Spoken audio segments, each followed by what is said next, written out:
Regardez ce que nous apprenons aujourd'hui, à quel point les enseignements de l'Église peuvent être dangereux et erronés. Depuis des siècles, l'Église affirme que les commandements alimentaires ont été abolis.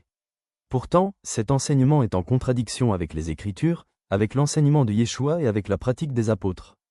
Si l'Église enseigne qu'il est permis de manger du porc, des coquillages ou d'autres animaux impurs, alors elle contredit directement la parole de Dieu telle qu'elle a été révélée dans la Torah.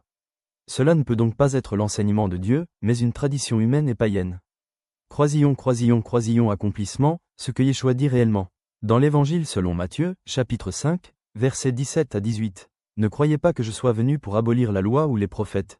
Je suis venu non pour abolir, mais pour accomplir. Car, en vérité, je vous le dis, tant que le ciel et la terre ne passeront point, il ne disparaîtra pas de la loi un seul iota ou un seul trait de lettre, jusqu'à ce que tout soit arrivé. De nombreux théologiens affirment que « accomplir » signifie « abolir ». Mais regardons attentivement, si accomplir signifiait abolir, alors Yeshua aurait aussi aboli la justice. Il aurait également aboli l'amour. C'est une contradiction qui rendrait sa parole invalide. Yeshua lui-même explique ce que signifie accomplir. Croisillons, accomplir la justice, Matthieu 3h15. Lors de son baptême, Yeshua dit « Laisse faire maintenant, car il est convenable que nous accomplissions ainsi toute justice. » Il n'accomplit pas la justice en l'abolissant, mais en la vivant. Croisillons, accomplir l'amour, Jean 15/9-10. Comme le Père m'a aimé, moi aussi je vous ai aimé.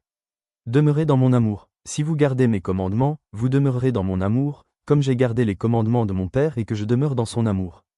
Accomplir l'amour signifie garder les commandements et vivre dans cet amour. Le mot grec « plérou » signifie « remplir »,« confirmer »,« accomplir », montrer le sens véritable. Et Yeshua n'a pas aboli la Torah. Il l'a parfaitement accomplie en la vivant et en nous montrant sa véritable compréhension. Croisillons, malentendu et enseignement de l'Église. Évangile selon Marc, chapitre 7, l'Église affirme que Yeshua y aurait aboli les lois alimentaires. Mais il s'agit uniquement du lavage des mains et des traditions humaines. Yeshua enseigne que le péché vient du cœur et non de la nourriture. Actes des apôtres, chapitre 10. La vision des animaux impurs est souvent mal comprise. Pierre lui-même en explique le sens. Dieu m'a montré de ne considérer aucun homme comme souillé ou impur. Épître aux Romains 14 et première épître à Timothée 4, Paul parle du jeûne, des végétariens et de la viande qui peut être consommée, et non de l'abolition des lois alimentaires. Dans 1 Timothée 4/5 il est écrit, car elle est sanctifiée par la parole de Dieu et par la prière. Seul ce que la parole de Dieu a sanctifié peut être consommé. Le porc et les coquillages n'ont jamais été sanctifiés dans la Torah. Croisillons, la pratique des apôtres et des premiers disciples. Dans Acte 21, il est confirmé que les apôtres observaient la Torah. Paul lui-même n'a jamais mangé d'aliments impurs. Il vivait encore selon la Torah. Toute la communauté primitive respectait les lois alimentaires. Ce n'est que plus tard que l'Église païenne a rejeté ces commandements. Croisillons, témoignage biblique, Isaïe 66/16-17.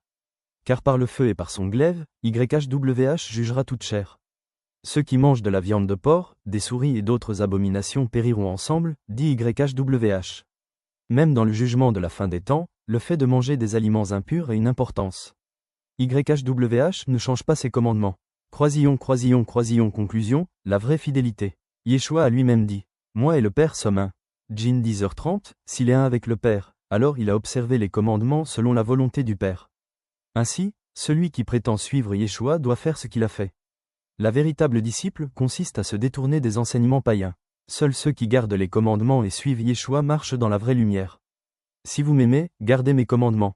Jean 14h15, alors seulement tu es vraiment un chrétien, un véritable disciple du Messie. Non selon les traditions de l'Église, mais selon la vérité que l'Écriture enseigne. Ainsi tu suis la vraie lumière, le vrai Dieu, YHWH, et le Messie qu'il a envoyé.